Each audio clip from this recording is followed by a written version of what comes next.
मैं ओम प्रकाश सिंह, गांधी स्मारक +2 उच्च विद्यालय रामगढ़। आज हम लोग क्लास 10th का भूगोल विषय में लेसन 6 निर्माण उद्योग के बारे में पढ़ेंगे। निर्माण उद्योग भी इसको बोलते हैं या मैन्युफैक्चरिंग इंडस्ट्री या द्वितीय व्यवसाय, सेकेंडरी ऑक्यूपेशन के नाम से भी जानते हैं। हम लोग जानते हैं कि मनुष्य जीने के लिए कोई ना कोई काम करना पड़ता है, आर्थिक क्रिया। पहले भी हम लोग चर्चा कर चुके हैं। उसी आर्थिक क्रिया को मानव व्यवसाय कहते हैं। तो मानव व्यवसाय में पहला तो हो गया प्राथमिक व्यवसाय, और दूसरा हो गया द्वितीय व्यवसाय। तो प्राथमिक व्यवसाय में कृषि, पशुपालन, लकड़ी उद्योग, बहुत सारा काम शामिल है इसमें। लेकिन आज हम लोग बात करेंगे द्वितीय व्यवसाय के बारे में, निर्माण उद्योग के बारे में। इसका क्या महत्व है। प्राथमिक व्यवसाय प्राथमिक व्यवसाय जो प्राथमिक उत्पाद निकलता है, प्राथमिक उत्पाद, अगर उसको हम द्वितीय उत्पाद में बदल दें, द्वितीय उत्पाद में बदलना, यही द्वितीय उत्पाद कहलाता है, उद्योग कहलाता है। यह काम किसी न किसी उद्योग में ही संभव है। और हम लोग पढ़े तो जानते हैं कि उत्पादन के साधन, कोई भी काम करने के लिए, कोई भी व्यवसाय खड़ा करने के लिए प्राथमिक उत्पाद हो चाहे द्वितीय व्यवसाय हो, कुछ उत्पादन के साधनों की जरूरत पड़ती है। उसको बोलते हैं उत्पादन के साधन। उत्पादन के साधन में लैंड, जैसे भूमि बोलिए, लेबर, श्रमिक, कैपिटल पूंजी हो गया, ऑर्गेनाइजेशन, संगठन, और इंटरप्राइसेस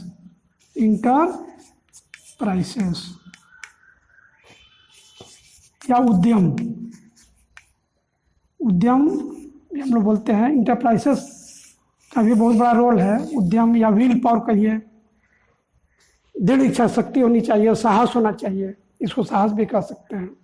मान लीजिए सब कुछ आपके पास है, अगर साहस नहीं है, उद्यम नहीं है, तो फिर हम लोग नहीं कर पाएंगे कोई भी चीज़ को काम, उत्पादन का कोई काम ही नहीं कर पाएंगे, चाहे प्राथमिक उत्पादन हो चाहे द्वितीय उत्पादन हो। अब दोनों में अंतर क्या है कि प्राथमिक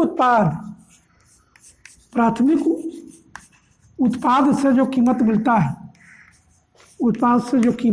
है, वो कम मिलता है अपेक्षाकृत द्वितीय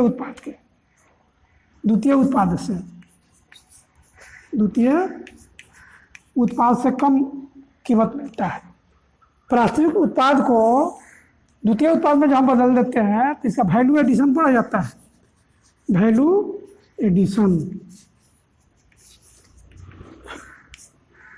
उसकी कीमत बढ़ जाती है।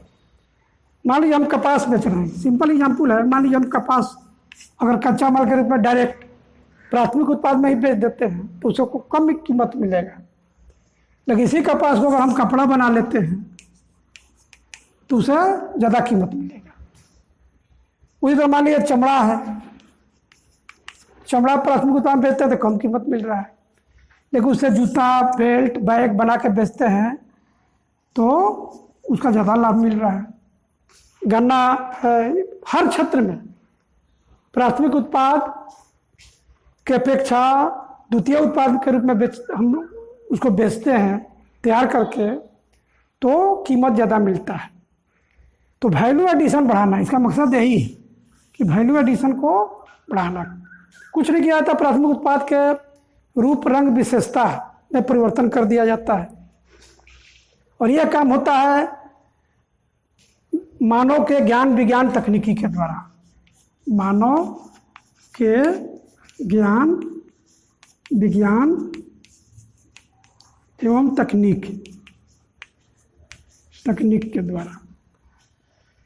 तो मानव एक ही वस्तु को, प्राथमिक उत्पाद के वस्तु को उसका रूप रंग विशेषता बदल करके अपने ज्ञान विज्ञान तकनीकी के द्वारा कीमत बढ़ा देता है, उससे उनकी इनकम बढ़ जाती है। तो द्वितीय व्यवसाय का बहुत ज़्यादा महत्व है शुरू से ही। आप इतिहास पढ़िए तो सबसे पहले द्वितीय व्यवसाय की शुरुआत जो है आधुनिक भारत में, जब आधुनिक भारत की शुरुआत हुई तो इंग्लैंड से हुई, और इंग्लैंड जो है काफ़ी आगे बढ़ा, पूरे विश्व में लगभग उसका शासन हो गया, उसका इनकम बढ़ गया। हमारा जैसा भी कच्चा माल लेकर जाता था दूसरे देश में, अपने देश में, और उसी को तैयार करके फिर हमारे देश में अधिक कीमत पर बेचता था। तो इस तरह इसका बहुत अधिक महत्व है। और भी मान लीजिए बेरोजगारी की समस्या दूर होती है, और इसी के ऊपर द्वितीय व्यवसाय यानी उद्योग के ऊपर ही तृतीय व्यवसाय भी डेवलप करता है। तृतीय व्यवसाय में हम लोग जानते हैं कि नौकरी करना, पैसा करना, बिजनेस, व्यापार, है ना, नौकरी हुआ, व्यापार हुआ, बहुत सारा काम है। एक चौथा व्यवसाय में भी सेवाएं कहा जाता है, लेकिन वो भी तृतीय व्यवसाय में ही जुड़ा हुआ है। अगर मान लीजिए द्वितीय व्यवसाय डेवलप करता है तो तृतीय व्यवसाय अपने आप डेवलप कर जाएगा। जिस क्षेत्र में उद्योग लगेगा वहाँ पर स्कूल खुलेगा, हॉस्पिटल खुलेगा, बाजार डेवलप होगा। तो इस तरह बहुत सारी सिस्टम डेवलप होगा, इंफ्रास्ट्रक्चर डेवलप होगा, बहुत लोगों को रोजगार मिलेगा, कुछ लोगों को प्रत्यक्ष रोजगार मिलेगा, कुछ लोगों को अप्रत्यक्ष रूप से रोजगार मिलेगा। तो इसका बहुत ही ज़्यादा महत्व है। आज भी, आज के आधुनिक भारत में किसी भी देश का विकास का सूचक है द्वितीय व्यवसाय। देश के विकास का सूचक, विकास का सूचक इंडेक्स है, विकास का सूचक, इसका इतना अधिक महत्व है। जैसे मान लीजिए जिस देश के लोग प्राथमिक व्यवसाय में अधिक हैं और द्वितीय व्यवसाय में कम है, तो द्वितीय व्यवसाय को ध्यान में रखते ही उस देश को विकसित या विकासशील देश का दर्जा हम लोग देते हैं। मान लीजिए जिस देश के लोग द्वितीय व्यवसाय में अधिक है तो उसको हम विकसित देश कहेंगे। जिस देश के लोग प्राथमिक व्यवसाय में ही लगे हुए हैं, प्राथमिक उत्पाद को ही बेचने में लगे हुए हैं, उसी के ऊपर निर्भर हैं, तो उसको हम विकसित देश कहेंगे। तो भारत के संदर्भ में अगर देखा जाए तो द्वितीय व्यवसाय को डेवलप करना बहुत ज़रूरी है, क्योंकि भारत के 2/3 लोग जो है कृषि में जुड़ा हुआ है। कृषि कार्य, कृषि उत्पाद, तो इसको अगर हम लोग डेवलप करेंगे, द्वितीय उद्योग का दर्जा देंगे, यानी जो भी कृषि से उत्पादन होता है, प्राथमिक उत्पाद तैयार होता है, उसके ऊपर आधारित उद्योग, यानी कृषि आधारित उद्योग को हम लोग डेवलप करें तो इसका बहुत लाभ मिलेगा। तो उद्योग का बहुत अधिक महत्व है। आज के देश युग में ये किसी भी देश का विकास का सूचक है। तो उद्योग को डेवलप करना है, आय को बढ़ाना है। अब हम लोग पढ़ेंगे कि उद्योग की स्थापना, उद्योग की स्थापना को प्रभावित करने वाले कौन कौन से कारक हैं, किन किन बातों को ध्यान में रखेंगे तो उद्योग की स्थापना हम लोग करेंगे तो उसमें सक्सेस करेंगे। अन्यथा मान लीजिए पूंजी लगाया जाए, सब कुछ किया जाए, अगर उद्योग घाटे का सौदा हो जाएगा तो फिर हम लोग उस काम को नहीं कर पाएंगे और पूंजी भी और सारा उत्पादन का साधन बेकार हो जाएगा। ठीक है, तो कोई भी काम करने के पहले अगर उसका प्लानिंग हम लोग बना लें, जिसको हम लोग नियोजन बोलते हैं, नियोजन यानी प्लानिंग, प्लानिंग के तहत काम करें तो वो काम में हमको सफलता मिलेगी। किसी भी क्षेत्र में अगर आप प्लानिंग बना के काम करते हैं तो आपको सफलता मिलेगी। प्लानिंग में सबसे पहले क्या किया जाता है कि कोई भी चीज़ क्या हो गया, आप खेती कर रहे हैं या मनुष्य जो है अपना कोई काम करना चाहता है, तो सबसे पहले वो प्लानिंग बनावे। प्लानिंग में सबसे पहले क्या कर शामिल है, सर्वे। तो सर्वे करें, मान लीजिए जो भी मान लीजिए हमको लोहा का इस्पात उद्योग लगाना है तो उसका सर्वे करेंगे, कच्चा माल कितना उपलब्ध है, बिजली का सुविधा है कि नहीं है, लेबर की सुविधा है कि नहीं है, पानी की सुविधा है कि नहीं है, और बाजार की सुविधा है कि नहीं है। तो पहले हम सर्वे कर लें, यहाँ पर जिस तरह का कच्चा माल उपलब्ध है, बाजार की सुविधा है, बाजार में डिमांड है, कुशल मजदूर मिल रहे हैं, तो तब उस उद्योग को लगाने के लिए सोचें, स्पेशलाइज उसका सर्वे करें। हर क्षेत्र में सभी उद्योग एक नहीं लगाया जा सकता है। जिस क्षेत्र है, क्षेत्र विशेष का सर्वे करने के बाद वो हमें महसूस हो जाता है कि भाई कौन सा काम किया जाए ताकि हमको सफलता मिले। तो सर्वे करना, सर्वे के बाद मूल्यांकन कर लेंगे।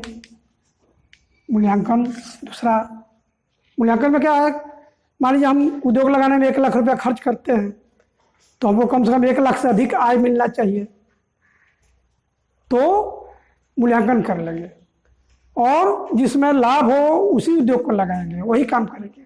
मतलब खेती भी हो, खेती में भी देखते हैं हम लोग, पहले सर्वे करते हैं कि किस तरह की मिट्टी है, कौन सा सीजन है, तो उसके अनुसार खेती करते हैं तो हम लोग को लाभ मिलता है। तो वही बात उद्योग के साथ भी है, मूल्यांकन कर लेंगे। उसके बाद जो है उसका शोषण, यानी फाइनल काम उसका एक्सप्लॉयटेशन का काम हम लोग करेंगे। तीसरा प्रोसेस, लास्ट। तो इस तरह प्लानिंग बना के अगर हम लोग काम करते हैं तो हम लोग को सफलता मिलेगी और उससे लाभ मिलेगा। तो उद्योग के मामले में भी इसी तरह काम किया जाता है, करने से लाभ मिलेगा। देखते हैं बहुत सा उद्योग लगता है बिना प्लानिंग के, तो उद्योग फेल हो जाता है, बंद हो जाता है। तो इन सब बातों को ध्यान में रखना है उद्योग को स्थापित करने के लिए। तो कौन कौन से कारक हैं जो मुख्य रूप से उद्योग को प्रभावित करते हैं, इसके विषय में बात करेंगे। जैसे सबसे बड़ा कारक है कच्चा माल। कच्चा माल, रॉ मटेरियल। मान लीजिए आप जो भी उद्योग लगा रहे हैं तो उसका कच्चा माल उपलब्ध है कि नहीं है वहाँ, मटेरियल। तो कच्चा माल भी 2 तरह का होता है मुख्य रूप से। एक तो कच्चा माल होता है जो हेवी होता है, हेवी, और वेट लूजिंग होता है, वेट लूजिंग। इसका मतलब हुआ ये कि मान लीजिए उद्योग कच्चा माल है बहुत भारी है और उसका जब फिनिश प्रोडक्ट तैयार होता है तो बहुत सा उसका वेट लूज हो जाता है। कोई भी उद्योग का माल जो तैयार होता है तो 2 तरह का होता है। एक तो फिनिश्ड प्रोडक्ट, तैयार माल, फिनिश्ड प्रोडक्ट, और दूसरा है बाई प्रोडक्ट।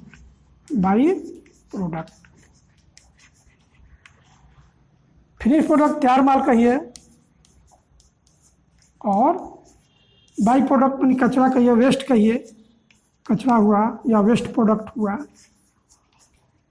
तो इसमें हमको ध्यान रखना है कि जो heavy weight losing raw material है, जो बहुत सा मान लीजिए 20 किलो हम डाल रहे हैं उसमें रॉ मटेरियल, और 5 किलो मान लीजिए हमको तैयार हो रहा है फिनिश प्रोडक्ट, 15 किलो हमको बाई प्रोडक्ट तैयार होता है।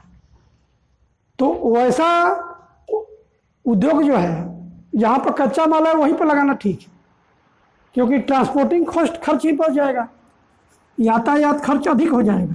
यातायात खर्च का भी ध्यान रखना है।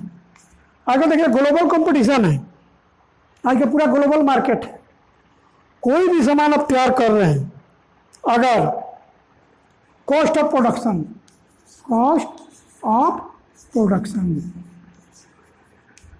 का मतलब हुआ उत्पादन लागत। तो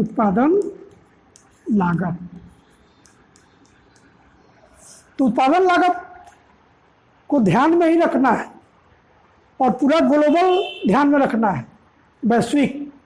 मान लीजिए अगर इंडिया में हम कोई मोबाइल बना रहे हैं, उसका कीमत मान लीजिए 10,000 पड़ रहा है, और उसी तरह का मोबाइल दूसरा देश अगर 5,000 में दे रहा है, 8,000 में दे रहा है, तो इंडिया का मोबाइल फेल हो जाएगा, इंडिया का उद्योग फेल हो जाएगा। तो कॉस्ट ऑफ प्रोडक्शन भी देखना है। दूसरा है कि प्रोडक्टिविटी, उत्पादकता को भी ध्यान में रखना है। उत्पादकता, प्रोडक्टिविटी जिसको बोलते हैं, प्रोडक्टिविटी। इसमें क्या कि आप क्वांटिटी और क्वालिटी दोनों देखना है। क्वांटिटी मान लीजिए अधिक पैदा कर रहा है, क्वालिटी नहीं है, टिकाऊ नहीं है, तभी मार्केट नहीं, वो नहीं टिक पाएगा।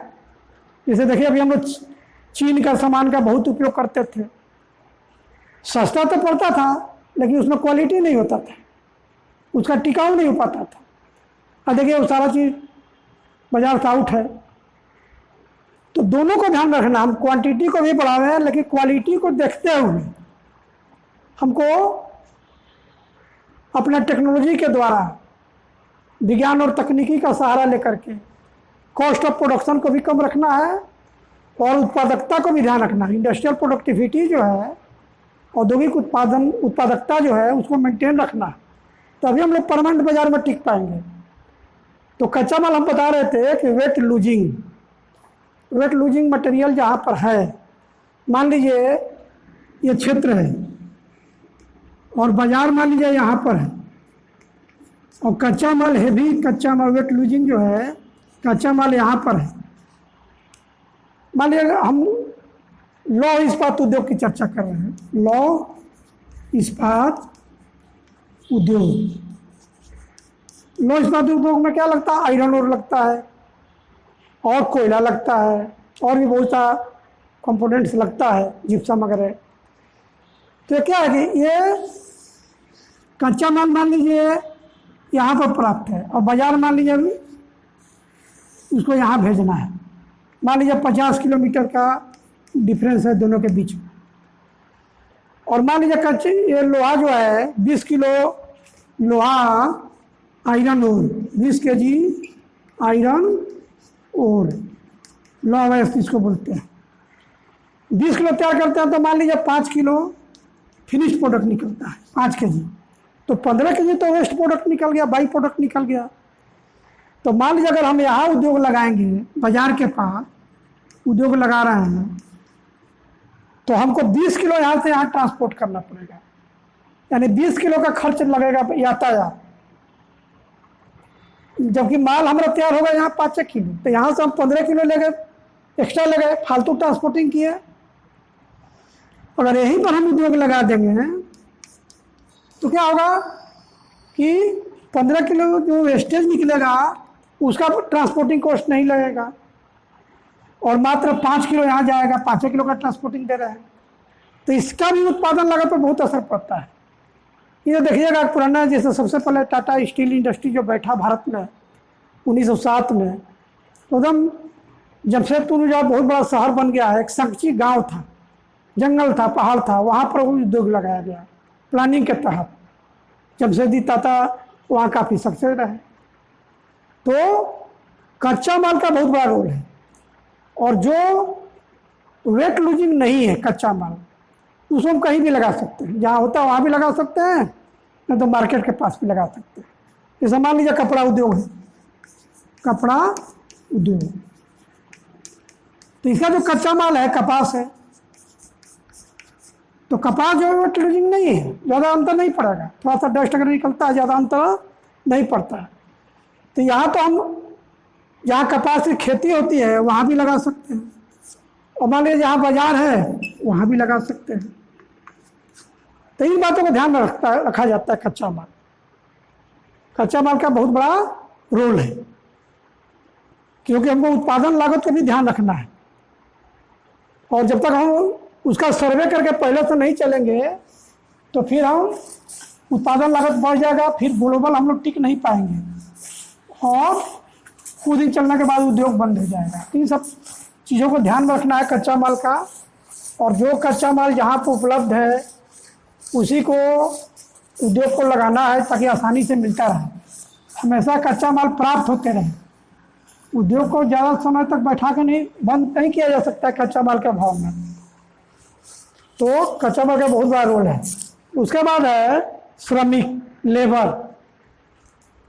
देखिए लेबर जो है, लेबर का भी कॉस्टिंग आज के युग में, लेबर भी मिले और स्किल्ड लेबर मिले, स्किल्ड लेबर। स्किल्ड लेबर कहिए, कुशल लेबर। मान लीजिए जो उद्योग लगा रहे हैं, उस उद्योग के बारे में उसको जानकारी पहले से हो, उसका टेक्नोलॉजी मालूम हो, तभी जा करके हम लोग ये कॉस्ट ऑफ प्रोडक्शन को मेंटेन कर पाएंगे। स्किल्ड लेबर चाहिए। कम लेबर वैज्ञानिक तरीका से अधिक प्रोडक्शन करे और क्वालिटी में प्रोडक्शन करे, तो लेबर का भी बहुत बड़ा रोल है। उसके बाद है पूंजी। पूंजी जो है कैपिटल, बताए थे कि land labour capital organisation enterprises, इसके बिना हम कोई भी काम नहीं कर सकते हैं। तो पूंजी बहुत बड़ा रोल है। बड़े बड़े मशीन खरीदना है, बिल्डिंग बनाना है, इंफ्रास्ट्रक्चर डेवलप करना है, तो पूंजी चाहिए। और सस्ता पूंजी चाहिए। मैं अगर लोन भी ले रहे हैं, अगर महंगा लोन लेंगे तो जितना उसका इंटरेस्ट होगा तो फिर उद्योग मालिक जो है उसी में परेशान हो जाएगा। तो पूंजी, सस्ता पूंजी मिले ताकि सारा मशीन सब कुछ किया जा सके, इंस्टॉलमेंट बढ़िया से किया सके उसका। उसी तरह ऊर्जा के साधन, ऊर्जा के साधन। अब देखिए, ऊर्जा के साधन मतलब बिजली। ऊर्जा के साधन जब भी हम कहते हैं तो आज के समय में बिजली मुख्य है। तो बिजली भी दो तरह का होता है, दो तरह से तैयार होता है। एक तो हो गया ताप विद्युत, ताप विद्युत, और दूसरा हो गया जल विद्युत, जो बड़े पैमाने पर हमारी आवश्यकता को पूरा कर रहा है। तो ताप विद्युत जो है ये भविष्य का ऊर्जा नहीं है। क्यों नहीं है? इसका डिमेरिट यह है कि इसका जो कच्चा माल लगता है, कोयला है या पेट्रोलियम है, वो समाप्त हो जाएगा। वो नवीकरण योग्य नहीं है, वो कभी भी समाप्त हो जाएगा। दूसरा क्या है कि इससे प्रदूषण होता है। सबसे बड़ा डिमेरिट आज के युग में ये है कि पूरा ग्लोबल प्रदूषण जो हो रहा है, इकोलॉजिकल इम्बैलेंस हो रहा है, तो प्रदूषण की समस्या इसमें है। तो इसको तो आज नहीं कल इसको हम लोग को बंद करना है, क्योंकि इसमें जो ये ऊर्जा का जो साधन है वो जीवाश्म ईंधन है। जीवाश्म ईंधन, जीवाश्म ईंधन जलाने से, कोयला पेट्रोल जलाने से क्या होता है? फॉसिल्स एनर्जी जिसको बोलते हैं, वो fossils energy, fossils carbon monoxide और भी बहुत सारा जहरीला गैस को तैयार करता है, जो हमारे पर्यावरण के ऊपर बहुत बड़ा खतरा है। आज एसिड रेन की समस्या है, पहले भी हम लोग चर्चा किए थे।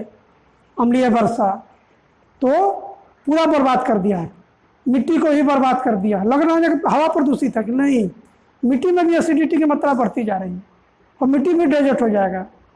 वही पानी बहा करके एसिड रेन का पानी नदी को, तालाब को डैमेज कर रहा है। भूमिगत जल के अंदर भी उसका लीचिंग प्रोसेस के द्वारा, रिसाव के द्वारा भूमिगत जल भी डिस्टर्ब हो रहा है। तो ये ऊर्जा के साधन को हमको क्या चाहिए? सस्ता, सस्ता और प्रदूषण रहित, प्रदूषण रहित। इसके लिए हम लोग बहुत सा कन्वेंशनल, ये नॉन कन्वेंशनल एनर्जी जो होता है उसके ऊपर निर्भर है। सौर ऊर्जा है या और भी नए तरह का ऊर्जा का विकास हो रहा है, उसका हम लोग उपयोग कर रहे हैं। मेन है जल विद्युत, हम लोग जल विद्युत का उपयोग कर रहे हैं। हम पहले भी बात किए थे कि भारत में जल विद्युत की अपार संभावना है। अगर भारत के नदियों का जल का प्रबंधन कर लिया जाए तो पूरे भारत को सालों भर जल विद्युत दिया जा सकता है, प्रदूषण रहित, और दूसरे देशों को भी, आस पड़ोस के देशों को भी दिया जा सकता है, बशर्ते कि नदी घाटी परियोजनाओं को डेवलप कर दिया जाए। उसके बाद है बाजार। लेकिन इसका बहुत बड़ा रोल है बाजार। कोई भी वस्तु आप फिनिश प्रोडक्ट तैयार कर रहे हैं, फिनिश प्रोडक्ट तैयार कर रहे हैं, तैयार माल, तो बाजार में उसका डिमांड है कि नहीं? बाजार में डिमांड होना चाहिए, बाजार में डिमांड, मांग होना चाहिए। तभी आपको, जब डिमांड नहीं होगा तो आपको कीमत नहीं मिल पाएगा। बिना डिमांड के आपका कीमत लेना मुश्किल हो जाएगा। तो बाजार में डिमांड है, उसी चीज़ को तैयार करें हम, और उसका अच्छा रेट भी मिलेगा, आपका इनकम भी होगा। उस उद्योग का भविष्य भी चलेगा। तो बाजार बहुत बड़ा रोल करता है। उसके बाद है यातायात, यातायात एवं संचार के साधन, संचार के साधन। अब देखिए यातायात एवं संचार के साधन आज के युग में बहुत ज़रूरी है। कहीं भी आप उद्योग लगा रहे हैं, कितना भी इंटीरियर क्षेत्र में लगा रहे हैं, अगर यातायात की सुविधा है, यातायात में जानते हैं कि सड़क है, सड़क हो गया, रेल हो गया, जल मार्ग हो गया, वायु मार्ग हो गया, पाइपलाइन, पाइपलाइन भी आता है इसमें, पाइपलाइन। तो यातायात की सुविधा रहे। और आज के युग में संचार की सुविधा, इंटरनेट हो गया, इंटरनेट, दूरदर्शन, मास मीडिया। आज के समय में तो अभी पूरा डिजिटल वर्ल्ड हो गया। कोरोना काल में तो और हो गया। अब देखिए हम लोग भी अपना जो भी बच्चों को जो लर्निंग दे रहे हैं, कंटेंट दे रहे हैं, वो भी आपदा प्रबंधन के गाइडलाइंस में, यानी सोशल डिस्टेंसिंग, अपना वीडियो लेक्चर बना के हम लोग बच्चों को दे रहे हैं। तो जहाँ पर यातायात या संचार की सुविधा नहीं है तो अब तो जीना मुश्किल हो जाएगा। तो इसको डेवलप किया जाए। अब तो संचार की सुविधा हर क्षेत्र के लिए जरूरत पड़ गया है कोरोना काल में। उसके बाद बैंकिंग की सुविधा हो और टेक्नोलॉजिकल इंफ्रास्ट्रक्चर डेवलप होना चाहिए, जहाँ स्किल्ड लेबर मिले। टेक्नोलॉजी, साइंस और technology, science and technology, technology. अब देखिए पूरा हम बताए थे पहले ही कि जब तक हम लोग कॉस्ट ऑफ प्रोडक्शन को ध्यान में नहीं रखेंगे तो बाजार में वो उद्योग टिक नहीं पाएगा। वो ग्लोबल मार्केटिंग है। तो जब तक विज्ञान तकनीक का सहारा नहीं लिया जाएगा, स्किल डेवलपमेंट नहीं होगा, तब तक उस उद्योग का भविष्य संभव ही नहीं है, टिकना मुश्किल है। तो ये मुख्य कारक है। उसके बाद और बड़ा कारण है शांति, पीस। देखिए इसका बहुत बड़ा फैक्टर है। कोई भी क्षेत्र है, कितना भी कच्चा माल वहाँ भरा हुआ है, लेकिन अगर पीस नहीं है, शांति नहीं है, तो वहाँ कोई भी उद्योगपति उद्योग नहीं लगाएगा। सबसे बड़ा उसकी पूंजी की सुरक्षा, उसकी अपने जान माल की सुरक्षा। तो पीस बहुत बड़ा जरूरी आज के समय में हर आदमी के लिए है। यानी मान लो कोई क्षेत्र अगर उग्रवादी क्षेत्र है, सरकार बदलती रहे, मान लीजिए उग्रवादी बेल्ट हो गया, उग्रवादी बेल्ट, उग्रवादी क्षेत्र, और स्थिर सरकार भी होनी चाहिए, ताकि पूंजीपति उद्योगपति अस्वस्थ रहे। मान लीजिए एक सरकार आई, कोई उद्योग का नीति बनाई, वो उद्योग स्थापित, दूसरा सरकार आई, दूसरा नीति बना के उस उद्योग को डिस्टर्ब कर दी। तो उद्योगपति की सुरक्षा होनी चाहिए। इतना बड़ा उत्पादन का साधन है, खर्च हो रहा है, इतना बड़ा वो रिस्क ले रहा है, तो पीस बहुत जरूरी है, शांति बहुत जरूरी। बहुत से क्षेत्र हैं जो काफ़ी अधिक रॉ मटेरियल के क्षेत्र में डेवलप है, लेकिन वहाँ पर शांति नहीं है, वहाँ डेवलप नहीं हो पा रहा है। उसी तरह प्राकृतिक वातावरण, मुख्य रूप से इसमें जलवायु है, वातावरण, जलवायु मुख्य है, स्थिर रूप है। जो उद्योग लगा रहा है उसके लिए उपयुक्त जलवायु भी चाहिए। मान लीजिए कपड़ा उद्योग लगा रहे हैं, तो कपड़ा उद्योग के लिए सालों भर एक समान तापमान चाहिए, ना दी गर्मी में गर्मी पड़े, ना ठंडा में ठंडा पड़े, क्योंकि धागा अच्छा नहीं बन पाएगा। तो इन सब बातों को हम लोग को ध्यान रखना है उद्योग स्थापित करने के लिए। अगला लेसन में हम लोग उद्योग के प्रकार और अलग अलग क्षेत्र के उद्योग के बारे में हम लोग पढ़ेंगे। धन्यवाद।